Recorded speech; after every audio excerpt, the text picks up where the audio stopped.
Hi, everyone.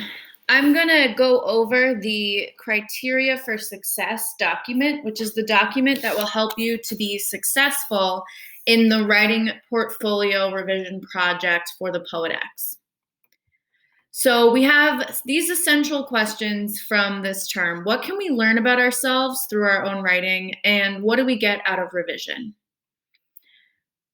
For the project, this term, you'll be asked to create a portfolio of your work, of your writing. There have been 4 pieces of personal writing that you and Ziomara have completed this term. So these are the 4 assignments that both you and Ziomara have completed.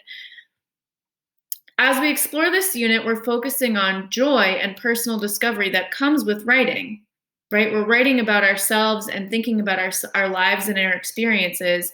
And now we're going to start thinking about how we can think more about ourselves and our lives as we revise.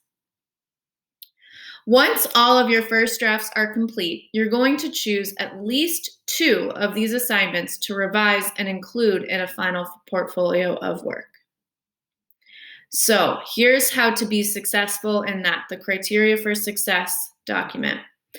The first element of revision that we want you to focus on is level of detail. So when you are revising, when you are rewriting your work, try to do these 3 things. Include similes and metaphors. Include more and different adjectives to describe whatever it is you were thinking or feeling. And include sensory details, so details that help your reader imagine a particular sight, sound, smell, taste, or touch. You can exceed this criteria. You can go above and beyond if you do all of these things in the form of a poem. So we will look for significant revision, which means all 3 of these things are done, and maybe they're even done in the form of a poem to get the most points possible.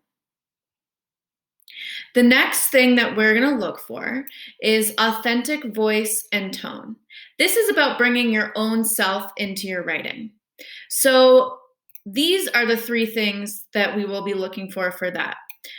You need to revise by refining your word choice. So try to look for words that maybe you use too much or words that aren't specific to words that are more powerful. Add internal dialogue. That means adding in what you were thinking or feeling during this experience or event. And then make sure you clearly explain what you were thinking or feeling in these writings. Same thing as above. If you do all of this in the form of a poem, you will exceed the criteria. But to get significant revision, you need to do these 3 things. Again, organization and format, another element of revision. So this is getting into the specifics of the paragraphs. You need to have the minimum number of sentences for each paragraph. Make sure that there's a beginning, middle, and end to each of the paragraphs and the whole writing. And then use conjunctions to give new information and make sentences longer and more detailed.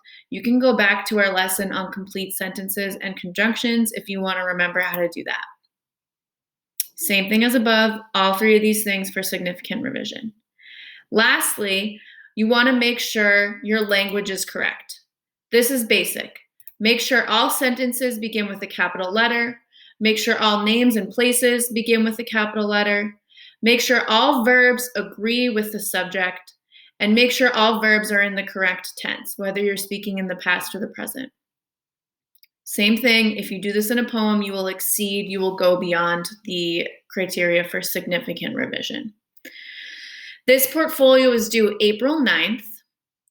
And to get an A, we're going to be looking for these poems that exceed the criteria. To make significant revisions, you will get in the B range. If there's not a lot of revising, you're in the C range. And then if there's really not a lot of evidence to show that you really thought about changing your texts from the first to the second draft, that's when you're in the D range. Let me know if you have any questions about this, and we'll talk more about it in class.